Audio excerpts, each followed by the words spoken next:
दर्शकों, इस वक्त हमारे समक्ष आर्किटेक्ट मनोज जायसवाल जी हैं। सर, हम आपसे ये जानना चाहेंगे कि जो रियल एस्टेट में जो अभी बूम है, पर्टिकुलरली जो प्रॉपर्टी में बायर्स का भी रुझान बढ़ गया है, लोगों को नेचुरल हाउस की आवश्यकता है, तो आप ये सारी चीज़ों को किस तरह से कैटर करते हो और आपका क्या एनालिसिस उस बारे में बताइए।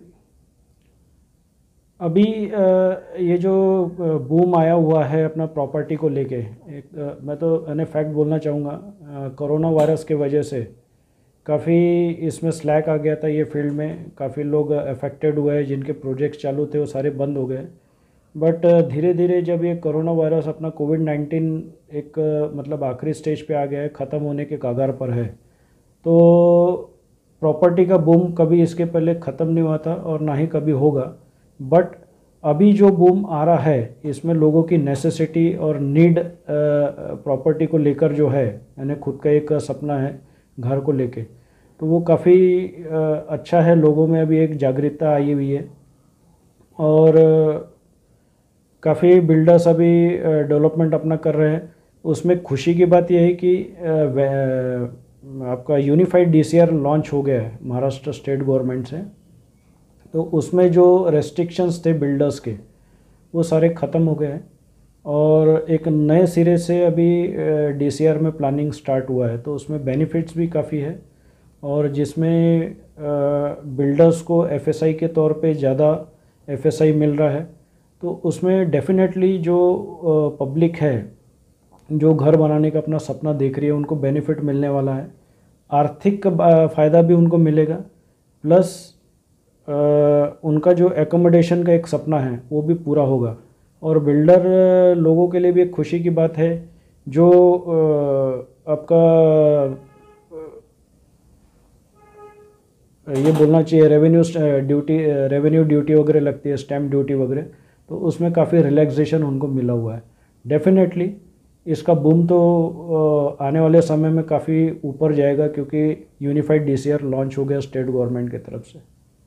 बस इतना ही बोलना चाहूँगा, पब्लिक के लिए काफ़ी बेनिफिट है इसमें। न सिर्फ बायर्स बल्कि इन्वेस्टर्स के लिए भी एक सुनहरा मौका है। Yes. क्योंकि उनको मल्टीपल चॉइसेस मिल रही है, PMY के अंतर्गत उनको सब्सिडी भी मिल रही है। Yes. सेकंड थिंग, बाकी जो बिल्डर्स है पर्टिकुलरली जिनके प्रोजेक्ट्स कंप्लीशन हो चुके हैं, वो भी अपने प्रोजेक्ट्स को सेल आउट कर रहे हैं यूनिट्स को। Yes. तो लिक्विडिटी ऑफर्स भी दे रहे हैं। Yes, yes. तो ये लिक्विडिटी ऑफर्स का बेनिफिट बायर्स को रियल में मिल रहा है क्या? डेफिनेटली मिल रहा है। 2.67 का जो PM प्रधानमंत्री आवास योजना का जो बेनिफिट है 2.67 लैक्स का, वहाँ तक के तो उनको डेफिनेटली बेनिफिट्स है। सपोज़ अगर किसी का 20 लाख का 18 लाख का बजट है, तो वो बजट में भी उनको 2.5 से 2,50,000 तक के उनको बेनिफिट मिल रहे हैं, यानी कम रेट में उनको अपना आवास मिल रहा है। डेफिनेटली इसमें फ़ायदा है उनको। आप एक रिनाउंड आर्किटेक्ट हो और देखा गया है कि जो 2020 में आपकी भी काफ़ी अचीवमेंट्स रही है, तो उस बारे में थोड़ा हमारे दर्शकों को आप बताइए। 2020 में तो ये जो साल गया है, तो इसमें काफ़ी सारी इंडस्ट्रीज़ अफेक्टेड रही है। तो इसमें जो हम लोगों को होप थी, वो होप तो इस साल फुलफ़िल नहीं हुई है। बट 2021 अभी चालू हो गया है अपना, और इसमें धीरे धीरे जो डेवलपमेंट्स आ रहे हैं, सबसे मैं तो इसके पहले भी आपको बोला, यूनिफाइड DCR का जो फ़ायदा है वो डेफिनेटली फ़ायदा आम लोगों के लिए है। बिल्डर्स लोगों के लिए तो है ही है, इन्वेस्टर्स लोगों के लिए तो है ही है, बट इसके बेनिफिशियरी जो पब्लिक्स है, जो अपना घर लेना चाहते हैं, उनके लिए 100% इसमें ज़बरदस्त बेनिफिट है। अब जबकि नया वर्ष शुरू हो चुका हुआ है, नए वर्ष में आपकी तरफ से आप ग्राहकों को किस तरह के आगे प्रोजेक्ट्स दोगे, इस बारे में बताइए। कस्टमर्स के लिए तो अपना आपका रियल एस्टेट जो है, ये डेफिनेटली शुरू से ही काफ़ी अच्छा रहा है। और 2021 में अगेन फिर यूनिफाइड DCR की बात आती है। यूनिफाइड DCR से इतने सारे बेनिफिट्स है, जो कॉस्टिंग सपोज़ मैं परसेंटेज वाइज बात करूँगा, जो बेनिफिशियरी है जिनका 100% इन्वेस्टमेंट उसके अंदर हो रहा था, उनका वो काम 80 से 90% के बीच में हो जाएगा, मतलब इकोनॉमिकली ये बेनिफिट्स उनको उसमें मिल रहा है। सर आमतौर पे देखा गया है कि जो रेसिडेंशियल जो प्रोजेक्ट्स में पर्टिकुलर जो कंस्ट्रक्शन मटेरियल है, जैसे सीमेंट हो गया, स्टील हो गया, तो उस बारे में देखा तो ये कार्टेल बना के रेट्स में काफी वृद्धि कर रहे हैं। इसका काफी विरोध भी हुआ है, तो क्रेडाई ने भी एक ज्ञापन भी दिया है सेंटर को, केंद्र को। तो यदि वो कंस्ट्रक्शन मटेरियल के रेट्स कम हो जाते तो या जो सैंड के भी जो प्रॉब्लम है सॉल्व हो जाते, तो उसका बेनिफिट निश्चित ही बायर्स को मिलेगा क्या? डेफिनेटली मिलेगा सर।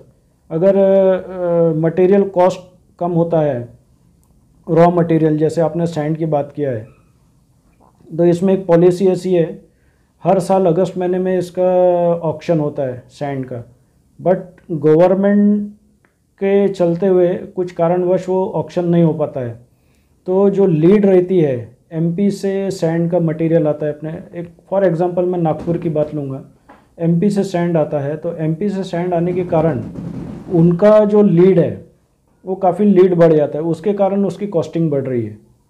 ये यदि ऑक्शन अगस्त महीने में अगर हो जाता है प्रॉपरली, और अगस्त में इसलिए भी नहीं होता है क्योंकि रेनी सीज़न रहता है, रेनी सीज़न होने के कारण ऑक्शन का प्रॉब्लम है। ऑक्शन तो ठीक है एक बार हो जाएगा, बट आपका कार्टिंग और लोडिंग अनलोडिंग ट्रांसपोर्ट का जो प्रॉब्लम है वो रेनी सीज़न में ट्रक वहाँ जा नहीं सकता है, वो सबसे बड़ा एक प्रॉब्लम है। तो उसके कारण कॉस्टिंग जो बढ़ती है वो एमपी से सैंड आ रहा है, तो लीड बढ़ने के कारण, ट्रांसपोर्ट लीड बढ़ने के कारण सैंड का कॉस्ट बढ़ जाता है।